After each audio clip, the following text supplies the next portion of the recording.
Na noite de 20 de janeiro de 2020, em Salvador, Joana Ribeiro, de 32 anos, fez as malas para recomeçar a vida. A liberdade estava a um passo, na porta do apartamento. Mas ela nunca chegou a cruzá-la. Inicialmente, o caso foi tratado como um trágico acidente doméstico, um mal súbito, uma queda fatal. Para as autoridades, parecia um fim de história. Por meses, a família conviveu com a angústia de uma explicação que não fazia sentido. Até que uma descoberta improvável, em um objeto que todos temos em casa, mudou tudo. Uma testemunha digital que ouviu o que ninguém mais ouviu estava na sala o tempo todo, e sua gravação transformaria o que parecia um acidente em um crime calculado. Esta é a investigação completa do que realmente aconteceu com Joana Ribeiro nos minutos que a separavam de sua nova vida. Se você gosta desse tipo de conteúdo, diga-nos de onde está assistindo e inscreva-se no canal para acompanhar nossos vídeos diários. Joana Ribeiro, 32 anos, acreditava que aquela noite seria o início de uma nova fase. Depois de anos em um relacionamento instável, ela decidiu terminar. O plano era claro: fazer as malas e sair da casa que dividia com o companheiro em Salvador, na Bahia. As roupas e pertences já estavam na mala, posicionada perto da porta de saída. A decisão estava tomada e a ação em andamento. Antes que pudesse sair, seu companheiro Anderson pediu uma última conversa. Ele insistiu que o diálogo acontecesse ali mesmo, na sala. Para quem olhasse de fora, parecia um pedido razoável. Um último diálogo necessário para encerrar um ciclo. Joana concordou em conversar. A mala continuava ao lado da porta, um símbolo de sua partida iminente. Minutos depois, algo aconteceu naquele cômodo que mudaria tudo para sempre. Joana Ribeiro tinha 32 anos. Trabalhava como atendente de telemarketing em Salvador, Bahia. Era mãe de um menino de 5 anos. Ela vivia em um apartamento em um bairro popular com seu companheiro Anderson, de 35 anos. Ele trabalhava como motorista de transporte por aplicativo. O relacionamento do casal era instável. Amigos e familiares confirmavam que a relação era marcada por idas e vindas constantes. Sua mãe, Cida Ribeiro, era sua principal rede de apoio. Segundo pessoas próximas, Joana buscava uma vida mais estável para si e para o filho. A decisão de terminar o relacionamento não foi súbita. Foi o resultado de um longo período de instabilidade, confirmado por depoimentos posteriores à polícia. Joana era descrita como uma pessoa focada no bem-estar da criança. Sua intenção de se mudar representava a busca por essa estabilidade. A decisão de Joana não foi impulsiva. Meses antes do incidente de janeiro, ela já havia comunicado sua intenção à pessoa em quem mais confiava, sua mãe, Cida Ribeiro. Em conversas, Joana afirmava que queria se separar, mas também confessava ter medo da reação de Anderson. Esse medo era um fator concreto que adiou seus planos por algum tempo. O planejamento para a saída foi cuidadoso e visava, acima de tudo, a segurança de seu filho. No dia 20 de janeiro de 2020, o plano foi colocado em prática. Durante a tarde, a primeira ação de Joana foi levar o menino de 5 anos para a casa da avó.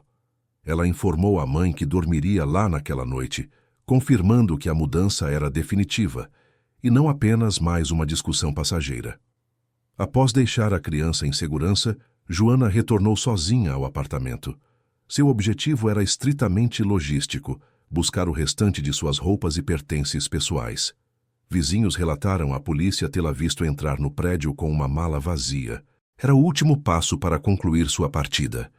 A execução de seu plano de liberdade, no entanto, seria interrompida.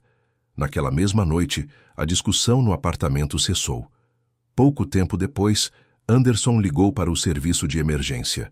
Ao atendente, ele relatou que Joana tinha passado mal de repente. Em sua versão dos fatos, ela desmaiou, caiu e bateu a cabeça na quina da mesa da sala. A narrativa era a de um acidente doméstico. Uma equipe de socorro foi enviada ao local. Os paramédicos encontraram Joana caída e sem resposta aos estímulos. Ela foi levada imediatamente ao hospital. Ao chegar à emergência, no entanto, já não tinha sinais vitais. Joana Ribeiro foi oficialmente declarada morta. A história contada por Anderson tornou-se o primeiro registro oficial do caso. Para a polícia, a investigação começava com a hipótese de uma morte acidental, causada por uma queda. A polícia chegou ao apartamento para iniciar a investigação. A delegada Larissa Couto assumiu o caso e foi a primeira a analisar a cena. O local era um apartamento pequeno em um bairro popular de Salvador. O mês era janeiro e o calor era intenso, o que explicava as janelas abertas. A sala de estar era simples. Havia um sofá, uma televisão conectada à internet e uma pequena mesa de centro. A perícia observou imediatamente um detalhe que não se encaixava na versão de um acidente. Próximo à porta de saída, havia uma mala de viagem aberta, com roupas e objetos pessoais de Joana dentro. A presença da mala contradizia a narrativa de um simples mal súbito. Para a delegada, aquele objeto indicava que Joana estava se preparando para deixar o local de forma definitiva. A narrativa de Anderson sobre uma queda acidental começou a ser questionada. A mala pronta se tornou o primeiro indício de que a história era mais complexa do que um acidente doméstico. A investigação se expandiu para além das paredes do apartamento. A delegada Larissa Couto determinou que sua equipe entrevistasse os vizinhos do casal. O objetivo era coletar informações sobre a rotina de Joana e Anderson e, principalmente, sobre os eventos daquela noite específica. As janelas abertas e o calor do verão em Salvador tornavam provável que outros moradores tivessem ouvido algo. O depoimento de um vizinho, chamado Álvaro, foi fundamental. Ele morava em um apartamento próximo e relatou aos policiais o que testemunhou. Naquela noite, ele ouviu uma discussão elevada vinda da residência do casal. Segundo ele, as vozes estavam alteradas e o tom era de confronto. A briga era nítida e durou vários minutos. O ponto mais importante do relato de Álvaro foi o que aconteceu em seguida. Ele afirmou que, após o pico da discussão, houve um silêncio súbito e completo. O barulho cessou de forma abrupta. Não houve mais vozes nem sons de movimento. Essa transição de um confronto ruidoso para um silêncio total chamou sua atenção. O testemunho de Álvaro não foi um caso isolado. Outros vizinhos foram ouvidos e corroboraram a informação. Eles confirmaram que as discussões entre Joana e Anderson eram frequentes. O som de brigas era um acontecimento comum, conhecido por outros moradores do prédio. Aquele evento, portanto, não foi uma ocorrência fora do normal, mas sim a continuação de um padrão. A versão de Anderson, de um mal súbito sem conflito prévio, era agora diretamente contradita por múltiplas testemunhas. A polícia tinha a confirmação de que a morte de Joana foi precedida por um confronto violento. Enquanto as testemunhas forneciam o contexto social do crime, a prova mais concreta e silenciosa aguardava análise no Instituto Médico Legal. O corpo de Joana Ribeiro foi submetido a um exame de necropsia completo. O objetivo dos peritos era simples e objetivo: determinar a causa exata da morte e verificar se as lesões eram compatíveis com a versão apresentada por Anderson. A narrativa dele era de uma queda única e acidental, causada por um mal súbito, resultando em um único impacto na cabeça. O laudo médico legal, no entanto, contou uma história diferente. O documento foi conclusivo e desmontou a versão de acidente. Os médicos legistas encontraram múltiplas lesões no corpo de Joana que não poderiam ser explicadas por uma simples queda. No pescoço, havia marcas de pressão consistentes com uma tentativa de estrangulamento. Essas lesões indicavam que uma força externa foi aplicada diretamente em seu pescoço, um ato deliberado que não tem relação com um desmaio. Além das marcas no pescoço, o exame revelou equimoses e escoriações nos braços e antebraços de Joana. Os peritos classificaram essas lesões como ferimentos de defesa. Eram marcas típicas de uma pessoa que tenta se proteger de um ataque usando os braços para bloquear golpes ou para se desvencilhar de um agressor. A presença desses ferimentos era uma evidência física de que houve uma luta. Joana não foi uma vítima passiva de um mal súbito. Ela resistiu ativamente a uma agressão. O laudo também apontou a existência de múltiplos pontos de impacto pelo corpo, e não apenas um na cabeça. Havia contusões em outras áreas que sugeriam que ela foi empurrada ou jogada contra superfícies duras mais de uma vez. A versão de uma única queda contra a quina da mesa tornou-se insustentável diante da pluralidade de ferimentos. O corpo de Joana Ribeiro era agora a principal testemunha da acusação. Cada lesão contradizia a narrativa de Anderson e apontava para um confronto físico violento. A investigação, que começara com a possibilidade de um acidente doméstico, agora se consolidava como um caso de homicídio. O laudo da necropsia provou que houve uma luta. Agora, os investigadores voltavam a atenção para os objetos da cena do crime. O item mais significativo era a mala de viagem, encontrada aberta perto da porta da sala. Ela não era apenas um objeto no cômodo, era a prova material da intenção de Joana de partir naquela noite. A mala foi recolhida pela perícia técnica para uma análise mais detalhada em laboratório. O objetivo era procurar por vestígios que pudessem confirmar ou refutar a dinâmica do confronto. Em um exame minucioso da superfície da mala, os peritos encontraram o que procuravam. Na lateral do objeto, havia pequenos respingos de sangue. As manchas eram sutis, mas a análise laboratorial confirmou que o sangue pertencia a Joana Ribeiro. A descoberta era importante, mas a localização e o padrão dos respingos eram ainda mais reveladores. As gotas de sangue não estavam distribuídas de forma aleatória. Elas formavam um padrão de dispersão que indicava um impacto ocorrido a uma altura específica. A equipe de criminalística realizou medições precisas na cena do crime e no laboratório. A altura dos respingos na lateral da mala era perfeitamente compatível com a altura da quina da mesa de centro da sala. A conclusão da perícia foi direta. O padrão do sangue só poderia ter sido produzido se a fonte do sangramento, a cabeça de Joana, estivesse naquela altura exata no momento do impacto. A mala, posicionada entre a área da briga e a mesa, serviu como um anteparo que registrou o momento da agressão. Esta evidência física era crucial. Ela provava que Joana não caiu de sua própria altura durante um desmaio. Em vez disso, ela foi empurrada ou derrubada com força em direção à mesa. A mala, que simbolizava sua tentativa de fuga, tornou-se uma testemunha silenciosa do ato violento que a impediu de sair. O objeto que continha seus planos para o futuro agora carregava a prova física do crime que encerrou sua vida. As provas físicas eram robustas.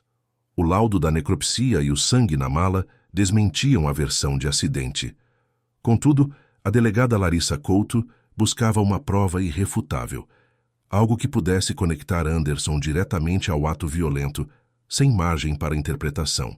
A experiência mostrava que a tecnologia moderna frequentemente deixava rastros que a investigação tradicional não alcançava. Com base nessa premissa, ela decidiu ampliar o escopo da perícia. Sua ordem foi clara: analisar todos os aparelhos eletrônicos encontrados no apartamento. Celulares, computadores e qualquer outro dispositivo com capacidade de armazenamento de dados deveriam ser examinados. O foco principal, no entanto, se voltou para um item específico na sala de estar: o centro das atenções do cômodo, a televisão. Não era um aparelho comum. Era uma Smart TV, equipada com um assistente virtual integrado e ativado por comando de voz. A delegada levantou uma hipótese técnica. Esses sistemas de assistente de voz funcionam em um estado de escuta passiva, aguardando uma palavra específica de ativação para começar a gravar e processar um comando. Durante a discussão acalorada entre Joana e Anderson, era possível que a palavra de ativação do sistema tivesse sido dita, talvez por acidente, no meio de uma frase. Se isso tivesse acontecido, o aparelho teria gravado os segundos seguintes ao comando. A investigação agora se concentrava em uma nova possibilidade: a existência de uma testemunha eletrônica. A equipe de perícia foi acionada para extrair e analisar o histórico de dados do dispositivo. A pergunta era se a tecnologia, silenciosamente presente na sala, teria ouvido o que realmente aconteceu. A tarefa de analisar a Smart TV foi designada ao perito de áudio Ricardo Fontes. Ele era um especialista da polícia técnica, com experiência em recuperação de dados de dispositivos eletrônicos. Seu trabalho era examinar o histórico de funcionamento do aparelho e determinar se a hipótese da delegada era correta. O foco era encontrar qualquer registro de áudio que pudesse ter sido capturado durante o confronto. O sistema de assistente de voz da televisão funcionava de uma maneira específica, comum a muitos aparelhos do tipo. O microfone embutido permanecia em um estado de espera constante, mas não gravava continuamente. Ele aguardava uma palavra-chave, conhecida como palavra de ativação. Apenas quando essa palavra era pronunciada em voz alta, o sistema era acionado. A partir desse momento, o aparelho gravava os segundos seguintes de áudio para processar o comando do usuário. Essa gravação era enviada para servidores externos para análise e, em seguida, uma resposta era executada. O processo de Ricardo Fontes foi metódico. Ele acessou os registros internos do dispositivo, uma espécie de diário digital de todas as suas operações. O perito vasculhou o histórico de comandos de voz, procurando por qualquer ativação que tivesse ocorrido na noite de 20 de janeiro. A busca era detalhada, focada no intervalo de tempo em que os vizinhos relataram ter ouvido a discussão. Ele cruzou os registros de hora do aparelho com a cronologia estabelecida pela investigação. Após horas de análise, ele encontrou um registro. Havia uma única ativação no período investigado. O sistema registrou um comando de voz, que foi acionado precisamente no horário estimado da briga, minutos antes da chamada de Anderson para o serviço de emergência. A palavra de ativação foi dita, e o aparelho cumpriu sua função. Gravou o que foi dito a seguir. Um arquivo de áudio, com apenas alguns segundos de duração, havia sido armazenado nos servidores da empresa fabricante do aparelho. Ricardo Fontes imediatamente iniciou os procedimentos legais para solicitar acesso a esse arquivo. A prova que a delegada Larissa Couto esperava agora existia de forma concreta. O próximo passo era ouvir o que ela continha. Após os procedimentos legais, o arquivo de áudio foi oficialmente liberado para a investigação. O perito Ricardo Fontes e a equipe da delegada Larissa Couto se reuniram para a análise. O arquivo era extremamente curto, com apenas alguns segundos de duração. A qualidade do som, captado pelo microfone da televisão a alguns metros de distância, não era perfeita. O áudio foi submetido a um processo de tratamento para reduzir ruídos de fundo e amplificar a clareza das vozes. A gravação começava de forma abrupta. A primeira voz identificada foi a de Joana Ribeiro. Sua fala era firme e clara. Ela dizia: "Eu já fiz as malas, não vou ficar." A frase era a confirmação final de sua intenção, dita no exato momento do confronto. A mala perto da porta não era apenas um plano, era uma ação em andamento que ela comunicava verbalmente. Imediatamente após a voz de Joana, o áudio registrou um barulho forte e abafado. A perícia sonora o descreveu como um som compatível com um empurrão ou um deslocamento súbito de corpo. Em seguida, a voz de Anderson foi ouvida. O tom era elevado e agressivo. Suas palavras foram inequívocas. Ele gritou: "Se sair por essa porta, não sai viva."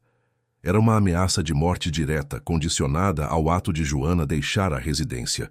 Os segundos finais da gravação documentaram o resultado dessa ameaça. O microfone captou sons de luta, ruídos de movimento rápido e desordenado que indicavam um confronto físico. Logo depois, ouviu-se um impacto seco e violento. A análise acústica determinou que o som era consistente com o choque de um corpo contra um objeto de madeira maciça, como a quina da mesa de centro. Após o impacto, a gravação registrou apenas o silêncio.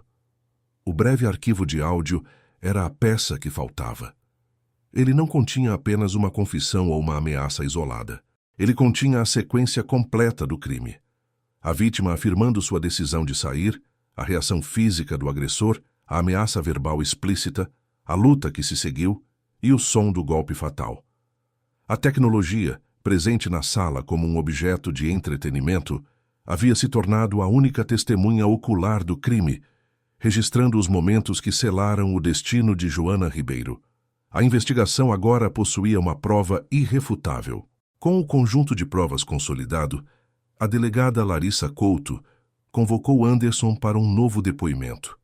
A investigação havia reunido evidências suficientes para confrontar diretamente a versão inicial de acidente doméstico.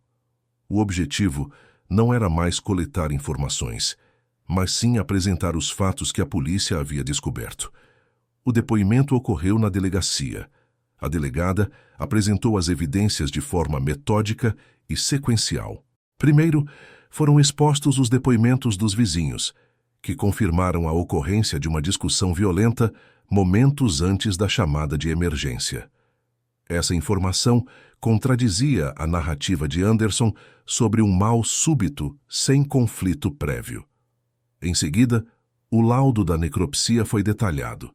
A delegada explicou que as lesões encontradas no corpo de Joana eram incompatíveis com uma única queda. As marcas de pressão no pescoço e as equimoses nos braços foram apresentadas como provas de uma luta e de uma tentativa de estrangulamento. A perícia da mala ensanguentada foi apresentada como prova da dinâmica da agressão, confirmando que Joana foi empurrada com violência contra a mesa. A prova final foi o arquivo de áudio recuperado da Smart TV. A gravação foi reproduzida para Anderson. Ele ouviu a voz de Joana afirmando que iria embora, seguida por sua própria voz proferindo a ameaça direta. Se sair por essa porta, não sai viva. Os sons da luta e do impacto final completaram a evidência sonora. O áudio era uma prova irrefutável que documentava a intenção e a ação que resultaram na morte de Joana. Diante das provas irrefutáveis, a versão de acidente doméstico de Anderson foi completamente descartada. Ele não apresentou uma nova explicação para os fatos. Naquele momento, a delegada Larissa Couto deu voz de prisão a Anderson. Ele foi formalmente detido e indiciado pelo crime. A investigação policial estava concluída. O caso agora seguia para a justiça, onde as evidências seriam apresentadas em um tribunal. O caso de Anderson foi levado a julgamento. No tribunal, a promotoria apresentou as evidências de forma metódica, construindo uma narrativa factual que contradizia a versão de acidente doméstico. O foco da acusação se concentrou nas provas materiais e digitais que a investigação policial havia reunido. A mala de viagem, encontrada pronta ao lado da porta, foi apresentada como o símbolo do crime. Para a acusação, ela não era apenas um objeto na cena, mas a prova da intenção de Joana de encerrar o relacionamento de forma definitiva naquela noite. Os respingos de sangue em sua lateral foram exibidos ao júri como a evidência física de que a tentativa de Joana de sair foi interrompida por um ato violento. Em seguida, o laudo da necropsia foi detalhado por peritos médicos. Eles explicaram ao tribunal que as múltiplas lesões no corpo da vítima, incluindo marcas de pressão no pescoço e ferimentos de defesa nos braços, eram incompatíveis com uma única queda. A ciência refutava a história contada pelo réu. A prova mais conclusiva, no entanto, foi o arquivo de áudio recuperado da Smart TV. A gravação de poucos segundos foi reproduzida no tribunal. A voz de Joana afirmando "Eu já fiz as malas, não vou ficar", foi seguida pela ameaça direta de Anderson. "Se sair por essa porta, não sai viva". Os sons da luta e do impacto final foram a conclusão da prova. A própria voz de Anderson se tornou a principal evidência contra ele. Ao final do julgamento, o júri considerou as provas apresentadas pela acusação como irrefutáveis. Anderson foi considerado culpado. A condenação foi por feminicídio. A sentença incluiu uma agravante específica prevista em lei. O crime foi cometido para impedir que Joana exercesse seu direito de terminar o relacionamento e deixar a residência. A justiça formalizou que a morte de Joana não foi um acidente, mas o resultado direto de um ato de controle no momento exato em que ela tentava se libertar. A condenação de Anderson teve consequências que foram além do tribunal. O caso de Joana Ribeiro se tornou um exemplo factual sobre os perigos enfrentados por mulheres, no momento exato em que decidem deixar um relacionamento violento. A história reforçou um alerta emitido por especialistas em segurança pública.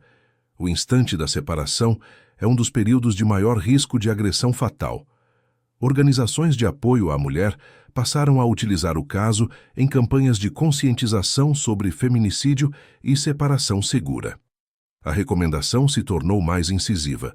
O planejamento da saída deveria ser feito com uma rede de apoio e, sempre que possível, a comunicação do término deveria ocorrer em locais públicos e seguros. Além do impacto social, o caso provocou uma mudança nos protocolos de investigação policial no Brasil. A resolução do crime dependeu de uma prova obtida de uma fonte até então pouco explorada em casos de violência doméstica: um assistente de voz integrado a uma televisão. A gravação da ameaça mostrou às autoridades a importância de periciar todos os aparelhos eletrônicos conectados em uma cena de crime. Dispositivos como assistentes virtuais, antes vistos apenas como itens de conveniência, passaram a ser considerados potenciais registradores de evidências cruciais. O caso de Joana Ribeiro estabeleceu um precedente, incentivando que a análise de dados de tecnologia doméstica se tornasse uma prática padrão em investigações de crimes ocorridos dentro de casa. A história de Joana Ribeiro demonstra um fato alarmante. O momento em que uma mulher decide sair de um relacionamento violento é, estatisticamente, um dos mais perigosos. A mala na sala não era apenas um objeto, era a materialização de uma decisão, um ato final de autonomia que encerrava o controle exercido sobre ela. A resposta a essa perda de controle foi a violência que resultou em sua morte. Em poucos minutos, entre a mala pronta e a porta de saída, a chance de Joana de recomeçar foi permanentemente interrompida. O caso dela se tornou um exemplo concreto de como o passo final em direção à segurança pode ser o mais arriscado. A investigação respondeu como Joana morreu, mas deixou uma pergunta mais ampla: quantas outras mulheres perdem a vida justamente no momento em que finalmente conseguem fazer as malas? Se você gostou do vídeo, diga-nos de onde está assistindo e inscreva-se no canal para acompanhar nosso conteúdo.